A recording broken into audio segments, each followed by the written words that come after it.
வணக்கம். இது உங்கள் ER brothers uniform services training academy. இந்த வீடியோ பார்த்தீங்கன்னா உங்களுக்கு 1 மார்க் இல்லைங்க 4 மார்க் அப்படிங்கிறது நிச்சயம். ஏன் அப்படின்னா அந்த அளவுக்கு ஒவ்வொரு ஆப்ஷனையுமே நம்ம டீட்டெயிலாக பார்க்க போகிறோம். ஸோ திருக்குறள் கயல்வெளியால் படிக்கப்பட்டது இந்த வாக்கியத்தோட அமைப்பை கண்டறிய சொல்லியிருக்காங்க. ஸோ ஃபர்ஸ்ட் ஆப்ஷன் பாருங்களேன், செய்யப்பாட்டு வினை. செய்யப்பாட்டு வினையில ஒரு ஷார்ட்கட் சொல்கிறேன். கண்டிப்பாக அதில் 3ஆம் வேற்றுமை உருவான ஆள் அப்படிங்கிறது கண்டிப்பாக வந்திருக்கும்.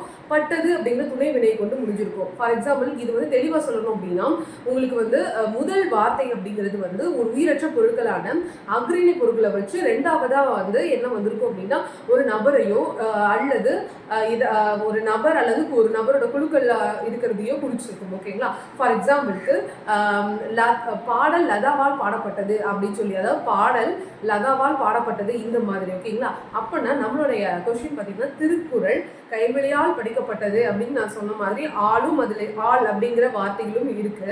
அதுக்கப்புறம் பார்த்தீங்கன்னா பட்டது அப்படின்னு சொல்லி முடிஞ்சிருக்கு. ஓகேங்களா? ஸோ அப்போ நம்மளுடைய விடை வந்து ஆப்ஷன் ஏ தான். இருந்தாலும் மற்ற ஆப்ஷன்ஸையும் பார்த்துருவோம். ஏன்னா ஒவ்வொரு ஆப்ஷனுமே ஃபியூச்சரில் உங்களுக்கு ஒவ்வொரு ஆன்சருக்கும் ஒவ்வொரு கொஸ்டினுக்கும் ஆன்சர் அமைய போது பாருங்க.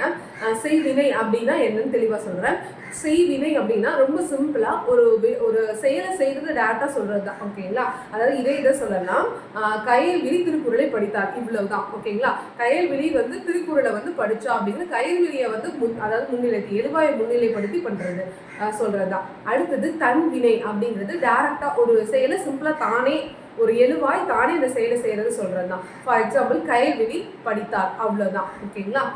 லாஸ்ட் ஒன் பிறவினை. பிறவினை அப்படிங்கிறது ஒரு எழுவாய் வந்து, அதாவது ஒரு ரப்பர் ஒரு செயலை இன்னொரு செய்ய வைக்கிறது தான். அதாவது கயல்விழி திருக்குறளை கற்பித்தாள் அப்படின்னு சொல்லி சொல்றது. அதாவது அவ வந்து இன்னொருத்தருக்கு அதை சொல்லி கொடுக்கறது, கற்பிக்கிறது அப்படின்னு சொல்லி சொல்றதா என்னதுன்னு பார்த்தீங்க அப்படின்னா பிறவினை. ஓகேங்களா? ஸோ இதில் கிளியராக தெரியுது உங்களுக்கு ஆன்சர் என்ன அப்படின்னா ஏ தான். ஏன்னா ஆள் அப்படிங்கிற வார்த்தை அதில் வந்திருக்கு இல்லையா? ஸோ அப்போ இந்த வீடியோ பிடிச்ச லைக் பண்ணுங்க. இந்த மாதிரி மோர் தமிழ் வீடியோஸ்க்கு நம்ம சேனலை மறக்காம ஃபாலோ பண்ணுங்க. நன்றி.